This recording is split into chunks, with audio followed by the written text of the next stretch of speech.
This is the UX Institute podcast, and I'm Mark Swain, founder of UXI. In this podcast, I interview UX and product leaders from around the globe.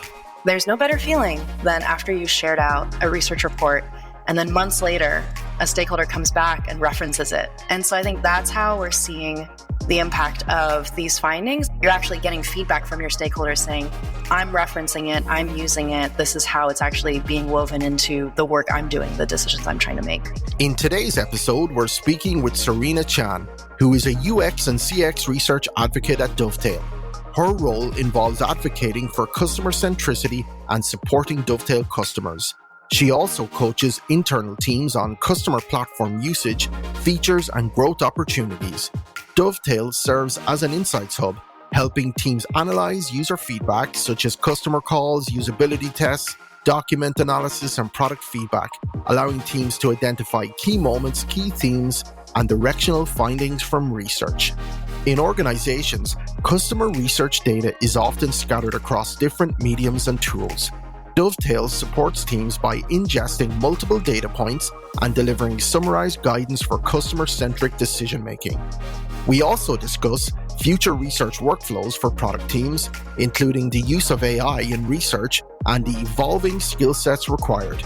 Let's dive into the details with Serena and Dovetail. Hi, Serena. Welcome to the UXI podcast. It's lovely to meet and a great opportunity for us to share some UX stories over the years and talk a little bit about the changes in the Dovetail product too. Maybe we could start by jumping in to give the audience just a little bit of a summary around your role, where you are with the company, where you've come from in your role, and what you're doing day to day. Yeah, I work at Dovetail. I'm based in the San Francisco office. Most of our startup is actually based in Sydney, Australia. And I'm a research advocate, customer advocate. I like to think I advocate for research and customer centricity, both with our customer teams, coaching them on best practices in the tool, ways they can further the impact of their research, and also furthering customer centricity internally at Dovetail. I kind of bridge this intersection of the research craft, customer centricity, with Dovetail product knowledge. And so I run workshops, facilitate events, put together resources, best practices, and coach our customer teams, and also run an internal monthly customer showcase to try to complete the loop and really advocate for our customers internally. That's a big scope. That's great. Talk to me a little bit about Dovetail. So I'm sure a lot of our audience are already aware of Dovetail, but maybe talk about some of the changes that have come in recent times with the tool and how customers are currently using it and being successful. Dovetail is a customer insights hub. It started almost 7 years ago now, initially as a diary studies tool. And over the years, it's evolved to include a lot of qualitative analysis, especially for folks doing, customer interviews, to be able to just really easily upload that interview into Dovetail. We transcribe it for you, make it really easy then for you to capture those key moments, highlight, tag, draw out those themes, and then share what are the insights, the findings from your research. We recently held our very first Insight Out Dovetail conference just 3 weeks ago here in San Francisco. And it was at that very first conference that we also announced some AI-powered features that are really changing the game in terms of making it much quicker in the process. We're trying to find ways that we can leverage AI really as a tool, as a partner in your process, rather than kind of this black box where it's just data in and insights out. We're actually saying, hey, we recognize AI is here. How can we actually empower folks who want to get to know their customers better to leverage that? And It can help you draw out those signposts and say, oh, there might be something interesting here. Let's dive a bit deeper into this. Is this important? Is this not? In terms of the user types in the tool, what are those insights? How are they being grouped? How are they being empowered through using Dovetail? Data is living across different drives, or even maybe on someone's laptop, or some spreadsheet that they've linked out in some Excel spreadsheet or SharePoint, or could be scattered. So that's the real goal, is to find a way to really centralize all of that data. We also are in the process right now of rolling out our public API so that our customers can also connect and bring in their own data from their data sources. So that's something we are also focused on is like, how do we also, just play better in the ecosystem of tools that our customers are using? We recognize that, folks have quite the tech stack and we'll be collaborating with people and working with their data across many different tools and platforms. And, we're not necessarily trying to go up against Qualtrics or, the really powerful quant tools. We're definitely more playing in the qual space. And, so folks are using Dovetail mostly for exploratory research, qualitative analysis, some mixed methods. Some people are also porting in continuous feedback like NPS data, CSAT data, support ticket data. We do also have integrations available through Zapier for folks who are able to use that. So you can also kind of customize your own integrations that way. That's really powerful. So in terms of your experience with the breadth of your role, what are the trends that you see most? I think a big part of it is actually bringing those decision makers, those stakeholders closer to the actual customer and not just saying, oh, here's, a slide deck or an executive summary and bullet points. And so Dovetail actually is able to give it a lot more life. And we have features built in where you can create a highlight reel, which includes snippets of people actually being able to hear directly from the customer. And that is such a powerful aha moment where, you have this user researcher, they've been talking to these people they've been interviewing for maybe a month or two. They've done all this deep analysis. They found these key moments. And now in, a 2-minute video with these short segments, they can actually share that with their stakeholders, the, product designers, the product managers, executive leadership, and immediately get that empathy, immediately get that buy-in, because what's more powerful than hearing directly from your customers? So I think that's a really powerful way to very viscerally build empathy. That's so much of the work we do in this space, right? Is like to really try to create the circumstances, to understand deeply what are customers' pains, and then really like communicate that and bridge that gap back to the folks then who are designing and building and making the decisions to try to improve it. And then also the ability to track like, is this actually landing? Are people actually reading this? So on our insights, which houses these findings, you can share it out as a hyperlink. You can, share it directly with people through email or through Slack. We have some direct integrations that way. And we actually have some metrics too, where you can see how many viewers, what are their roles, did they actually read all the way through? Because it's so easy to just have the finished report, send it out into the ether, and you don't know what's happened to it. And so I can share a really powerful story from one of our close partners and customers, Mayo Clinic, who massive healthcare institution. They were saying recently, like, there's no better feeling than after you shared out a research report, and then months later, a stakeholder comes back and references it and says, oh, remember that cool research you did? Wow, like this is really relevant now. And so I think that's how we're seeing the impact of these findings. Again, not just going out into some murky abyss and you don't even know who's seeing it and who's using it, but you're actually getting feedback from your stakeholders saying, I'm referencing it, I'm using it, this is how it's actually being woven into the work I'm doing, the decisions I'm trying to make. The whole stakeholder piece is one area that seems to crop up more and more. It still seems to be a struggle for UXers to really ingrain insights really deeply with C-suite. So as that it's driving decision making because it's coming directly from customer cohorts. Would you agree with that? I like to think we all are strategists rather than just someone who people turn to find answers. At our best, we are not just finding the answers, but seeing the opportunities and saying, oh, and this is how this impacts our bottom line. This is how this ties to these specific business strategic initiatives. And I think it's especially hard at really large organizations. And we have some really large companies, right, where actually the user researcher is focused on a very specific, user research, workflow. Like they're so in the granular level of the product, and that's the level of research they're doing. But I do think the leadership within the user research space is starting to get more of that seat at the table. And the more we are able to tie, not just, oh, this is the finding, this is the result, but then really tie that to the opportunity space, the trade-offs that have to be made. Because when we are working closely with the stakeholders, those are often partners like product managers. And at the end of the day, like how we can best work with them how I can best work with my internal stakeholders is helping them understand what are those trade-offs that they have to make.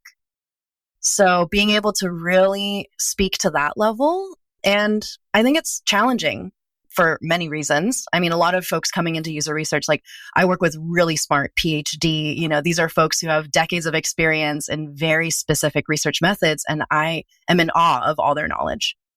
And it's another skill set to be able to speak to the kind of strategic initiatives and to also do a bit of your internal, like branding almost of your work and of the impact of research and the marketing of the importance of research. And those are all very different skill sets.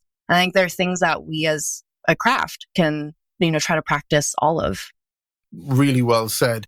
The one thing definitely to align with that has emerged for me over the years is just basic communication. And bringing the stakeholders on the journey with you consistently. I don't think that's talked about enough. I don't think that the soft skills arena that's around the UXer is discussed enough at all. It's a huge ask on the role, particularly in a large, painful, slow organization. Visit uxinstitute.com to sign up to our new newsletter. UXI will be sharing best-in-class UX research practices as well as in-depth interview content so you can excel at your career in UX. So if we just move on a little bit, and maybe we could talk a bit about some businesses maybe that you can reflect on in terms of where, these insights that are being pushed through Dovetail, where teams and stakeholders and what they're doing with them. So how it's the catalyst for change? I had started at Dovetail as a customer success manager, actually. So I was CS number 2, and I worked very closely with our customers in the onboarding process and training their teams and trying to help them really be successful. So one of my earliest customers is Mayo Clinic, who I mentioned earlier. I have a background also in health tech and public health. So for me, it was a very natural fit to be able to work really closely with them. And, this is the user research and design team in their Center for Digital Health. And so this is a team of many folks spread across very different verticals. Some are working on tools for patients. Some are working on experiences and tools for the health providers. Others are working on their Mayo Clinic website. Some are even doing research. Most recently, the team was sharing they're doing research around wayfinding on their physical campus. So experience design in the real 3D world. Yeah. So they're doing it all. And the thing is, because they are in this embedded model, it's really important for them to share back their findings, their insights, not just with their stakeholders, but also with each other. And they're trying to make sure they're across what is everyone else doing? What are the findings coming up? They have similar personas they're working with. And so this is a way for them to also socialize the findings internally across their organization, their research team, and be able to share too, like, oh, wow, I was able to use Dovetail in this or that way and share their best practices internally too. So they are right now doing an overhaul of their own personas and kind of, referencing parts of Dovetail as well as part of that, since they have so much data there. As part of this, they're saying that as they grow and evolve and mature their research practice, Dovetail is also a partner in that process because, they're developing their research maturity. They're finding ways to use Dovetail and share the findings. And then that's then influencing too their research practice. So it's kind of this hand-in-hand process. And we're also getting lots of feedback from them, and they're a close partner in our beta programs and our, community and champion programs. So we're also growing the tool based on, the feedback they're giving us. So I think that's one of the things that's quite refreshing about working at a startup like Dovetail is we really do try to practice what we preach. And one of our 5 core values is put the customer first. So we do try to take a big effort to, listen to our customers and get their feedback. And that's what helps us iterate and grow. Speaking of putting the customer first, team structures, advocates within team structures, product management teams, other than the UX, the typical advocate, which is the UX lead or the UX researcher, how can they make the customer more central? Yeah. At Dovetail, as a 100-person startup, we only have one full-time researcher on staff, and a lot of people are surprised to hear that. Wow. But that's also because, we're still a Series A, still in kind of growth phase startup. And the thing too is we have so many people talking to customers. So myself as a research advocate, all of our go-to-market teams, so our sales reps, our customer success managers, our support team, they're talking to customers honestly more than our product team on a day-to-day basis. And so we're really leveraging those people and those insights they're gathering, especially as sales is talking to our prospectives and understanding actually what are our prospective customers looking for and wanting that we can't deliver just yet, but it helps us inform our roadmap and our future growth strategy. So thinking about what are all the different ways that your team's already talking to customers and how do you leverage that? And then also finding ways, again, I think democratizing research can be such a polarized phrase and topic in the community. And I understand why. Because again, we have people who have PhDs in this domain, and it's important to understand the foundations, especially when it comes to things that can really influence the process and the findings and the methodology. It's really important to get it right.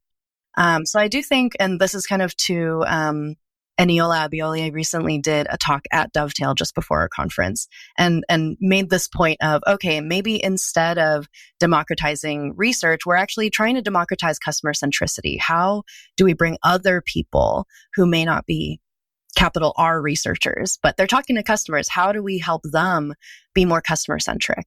And so that's what we try to do at Dovetail too. So we have, rituals like a weekly demos across both the SF and Sydney team, all hands, where people are just sharing their screen, presenting for about 3 or so minutes. And it can be an engineer based on, the feedback they've been hearing and what they've been mocking up and building. It could be a sales rep who's like, hey, I just hopped on this call with a really big logo and this is what they're needing. And this is a huge opportunity space and deal size. It could be, someone on the customer success team saying, oh, I've heard, this feedback recently. This is what customers are loving that we've rolled out. Like, magic summary. Oh my God, they're able to get to the findings so much faster now. Or, oh wow, this user interface is actually a little confusing for people. How can we actually improve that? So we have these touch points on a weekly basis where that's nice. You're hearing from across the business. Yeah. And people are actually, again, playing the highlight reels and you're hearing directly from customers.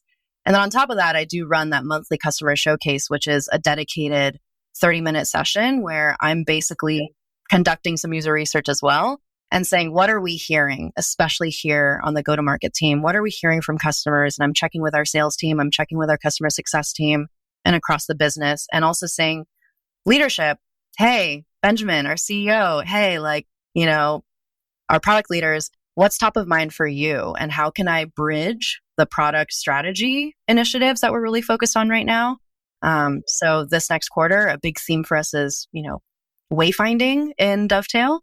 And then also, what are we hearing from our customers and our community? And trying to paint that narrative so that at the end of the day, the goal is for everyone to feel a bit closer to our customers, be able to hear directly from them, and then have that help them better inform their, decisions in their day-to-day work, whatever role you may be in. Is it more useful for larger orgs, or can it just work as well for startups of 4, 5, 7-man teams? Does it work well for those scrappy situations? Yes, it does work well. I think maybe the difference is when you are that scrappy, very small organization, you have the benefit of just a smaller team, and it's generally easier to just have that shared brain knowledge. And then also, you're probably getting a lot more feedback just because you're iterating, you're talking to customers, you're much closer to the challenge and have a bit more of the intuition. But I will say in the modern world, even with the small scrappy teams, you may be remote, distributed. How are you actually sharing those findings and those, key golden nuggets with your other, teammates when not everyone has the time and luxury to be able to hop on every customer call? So I think that's very powerful. And then also, when you have, we do have startups where, basically the CEO is coming in, maybe they have a team of 7 people and the CEO is coming in and talking to customers and basically doing user research. And then also able to share out those clips with other stakeholders, whether, they're board members or advisors, and to be able to kind of sense check with other folks who are, advising them in that process. That's really, really good examples. Just to pivot a tiny bit, why do you feel that sometimes adopting research and insights and the workload that incredibly smart people have brought up to a point, they never seem to be at the fore? Is that a culture issue? Is it a leadership issue? It's human nature to cling to what we know or think we know. Yeah. And it takes a lot of humility and it takes a lot of curiosity to actually say, oh, maybe we don't know, or maybe there's more to know here. What don't we know? That's not easy. Yeah. How can we lean more into that curiosity and actually see that as a strength and see that as the opportunity? Like, oh, actually, there's so much more we probably don't know. Yes, we have our, product intuition and our many years of experience and all of that to lean on. And so much is changing all the time in the world, in the market, in technology, in our customer needs. Like that all is, if anything, the change is just ramping up. So actually, we have to stay humble and actually say, okay, there's a lot we don't know. And then so how do we actually try to understand? Okay. And I think that onus has often been placed on researchers to figure it out. Exactly. Yeah. And give answers and say, okay, well, this is now then what we do know. But I think there's also room to actually say, and that's tying it back to the strategic piece, is saying, okay, this is what we found out. And this is then that next step. And so I think I was reading Nikki Anderson's user research newsletter recently, and she was pointing out how to actually make insights really powerful and not just sharing the findings, the takeaways, but really trying to bridge that to the next step, which is writing how might we statements. And that's something I practice a lot in the customer showcase I run. It's not enough to say, oh, these are the pain points. This is where customers are struggling. These are the gaps. But how do you actually take that and translate then to the opportunities and bridge it in a way where it's concrete enough people can really understand? You don't want it to be so vague and open, but then you want to keep that openness where there's still room for ideation. There's still room for the product designers and the product managers and engineers to work their magic. That's a great way to frame it. In whatever tangible way you can wrap it up and deliver it, as opposed to delivering a spreadsheet of benchmarked insights. I thought we might just shift a little bit into more about the AI piece and what's coming and what the kind of thinking and opportunities are. So how we are approaching AI at Dovetail is to leverage it to try to make your life a bit easier, but you still have control of the levers. We know that AI is great at summarizing lots of data. We know AI is getting better at drawing out themes. Most recently, we've been embedding AI into summarizing the notes and insights, so the note housing your data. So if you've got an hour-long transcript, I mean, if you've run, like a dozen or 24 interviews in a few weeks, you know how hard it is to remember and go back and say, what were those key moments again? Or you have to reference your notes and, take the time to go through the transcript again. The AI functionality we have allows you to quickly, just at the click of a button, summarize that interview. And it provides some timestamps as well for each of those chunks, those key moments. So you can then jump back and say, oh yeah, there was a really important moment here where the customer is walking us through some navigation pain points. And so you can return to that key moment. And we also have the summarization at the insight level, which, as you're creating these findings and sharing it with stakeholders, I always recommend as a best practice to include a TLDR, a summary at the top. Why should you care? What's the takeaway, right? We also recently rolled out just a few weeks ago what we're calling Magic Highlight. And this is suggested highlights. And this is something we've been hearing a lot of customers asking for, where again, it's not going to do all the analysis for you, but instead it's parsing through these interviews and saying, oh, these are some key moments. These are some signposts. This seems interesting. So we're trying to make it much quicker for you to move from conducting the interview, gathering the raw data, to then doing the analysis and getting to then the synthesis and the insight itself. That's great. I'd say the most game-changing piece that we're rolling out is what we're calling Magic Search. And the Magic Search allows you to use semantic search, much like you would asking a question into a Google search bar, for instance. Before our search bar, would do keyword searches. It allows you to do rich text search in a PDF, in a document, in a slide deck, as well as in transcripts and interviews. And so this really takes it to the next level because you can ask Dovetail now. I asked it just a few weeks ago, how can we improve our customer onboarding experience? Right. And it parses through all of the data and then summarizes that, includes bullet points, and it references key moments from interviews. So you can actually trace it back. So you have that traceability aspect of going to the raw data and digging deeper and knowing what this is grounded in, but then also having that high level overview. And it was very accurate. It was saying things that I've been advocating for a while in improving our customer onboarding. There's a big open world there that's coming fast in terms of expectation of what AI is going to do in terms of workflow for us in getting to the answer much quicker. And coupled with our insights, we've just gone through with 3 cohorts, benchmarked against 10 other platforms out there. Your best bet to market is this through these 10 final insights, right? I want to get there quicker. I guess I'm probably showing my level of tiredness over the years of benchmarking so many products, so many user journeys and screens and opportunities, coupled with cohort insights to try and get some answer to help a product differentiate just even a slight bit somehow in their user experience. And it's hard. Yeah.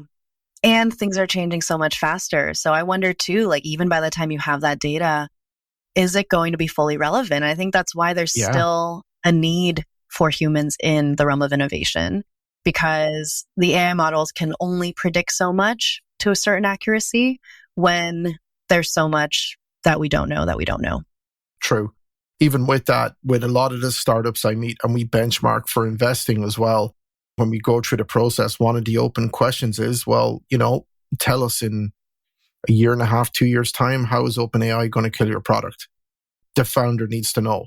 That's one of the questions we try to work around to see if they've been thinking about that even, or they can see the future ahead because things are moving so fast.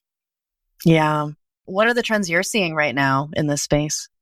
I feel startups today are not trying to remove themselves out of a typical SaaS model. They're not thinking in different ways enough.